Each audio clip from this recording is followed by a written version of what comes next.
如果你還在熬夜睡不着覺，不妨刷上一集解壓助眠的荒野建造，它是炎炎夏日的一劑解暑良方。趕緊拿好你電量75%左右的手機，把左腳輕輕搭在右膝上，調整至最舒適的姿勢，開啟今晚的睡眠之旅。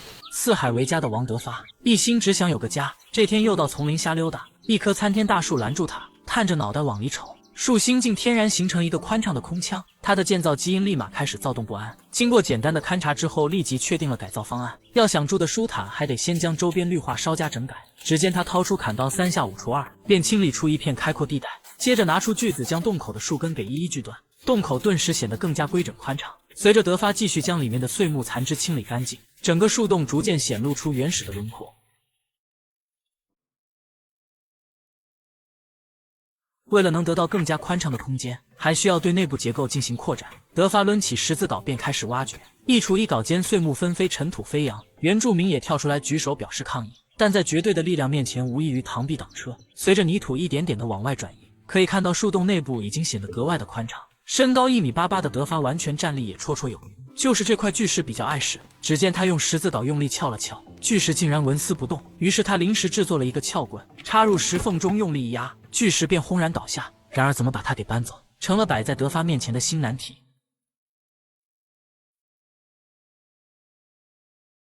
經過一番嘗試之後，他找來一根結實的樹幹作為槓桿，而後拿出隨身攜帶的繃帶，綁在樹幹上作為支點，接着再將巨石綁在槓桿的另一端。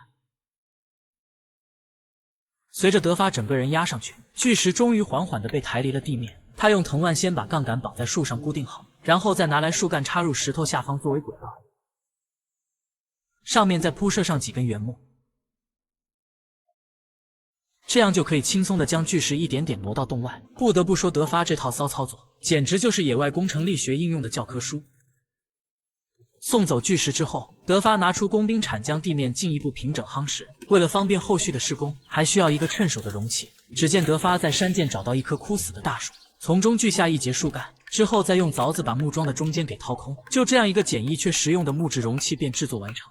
照我說，還不如直接出去租個房子。想租品質高、沒有中介費的房子，推薦58同城，和房東直接談。有了趁手的容器之後，德發在搬運石塊時就高效了許多。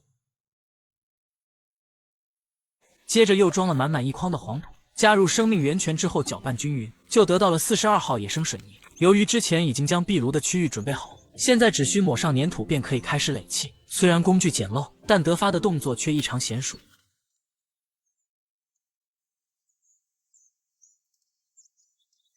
隨着壁爐逐漸成型，德發又到叢林中進貨。他找到一根筆直的樹幹，內部早就已經腐穿，將其截取成合適的長度，然後支棱在壁爐上，就得到了天然的煙囪。接着德發又找來了許多的樹幹，用鋸子將其一一鋸成木片，之後繼續拿來粘土，開始在樹洞內部修砌牆體。這樣不僅精緻好看，還能把空隙部分填補嚴實。為了加速牆體的硬化過程，德發還將壁爐給點燃。隨着牆體的逐漸升高，上面開始收攏成為弧形的屋頂。這樣的搭建十分考驗技巧，德發卻顯得胸有成竹。接着他繼續拿來木樁，利用打洞工具在上面鑽出相應的孔洞，就可以將木樁給拼接起來，制作出拱形的門框，為樹屋增添了幾分原始韻味。隨後他又繼續拿來木樁和粘土，開始鋪設室內的地板。別說，你還真別說，這地板鋪的那是既平整又結實。考慮到森林比較潮濕，為了能睡個安穩覺，還需要制作一張木床。只見德發找來一截粗壯的原木，掏出鋸子便對着中間開始霍霍，僅用1昆石就把原木对半鋸開，接着再把截面給抱平整。舒適的床板就這樣成型了。完事後又在底部鑿出相應的凹槽，架設到床腿上，就得到了一張結實穩固的木床。經過一天的忙碌，德發的樹洞小屋已初具規模。為了防止野獸來串門，還需要制作一張結實的門板。只見他扛來幾根與煙囪一樣的樹幹，打算用來作為制作門板的材料。沒想到鋸開之後還有意外收穫。這些蠕動的小家伙簡直堪稱荒野能量棒。看來今天的晚餐已經有着落了。由於制作門板的材料不需要太厚，於是德發先用砍刀將中空的樹幹給劈開，而後削去木板腐朽的部分，接着就可以將處理好的木板一塊塊拼接起來。然後再敲入竹釘給固定好。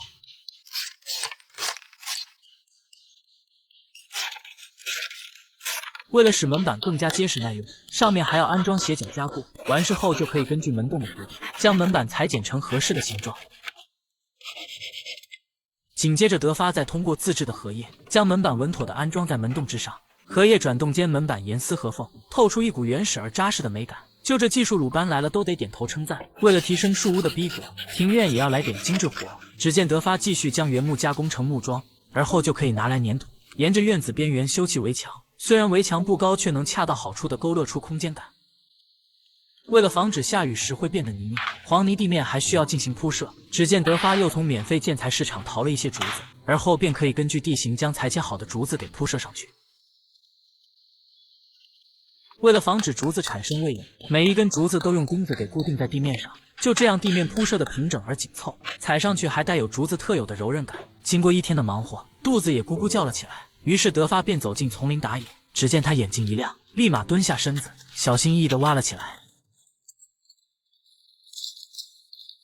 挖出來的山薯個個體型飽滿，拎在手裡沉甸甸的。回到家，德發立馬把山薯直接扔進火堆旁烘烤，接着又將之前收穫的昆蟲拿了出來，澆上一壺熱水之後，再將它們用竹籤串好，就可以架在火堆上烘烤。隨着炭火的噼啪聲，香氣漸漸彌漫開來，很快就被烤得金黃酥脆。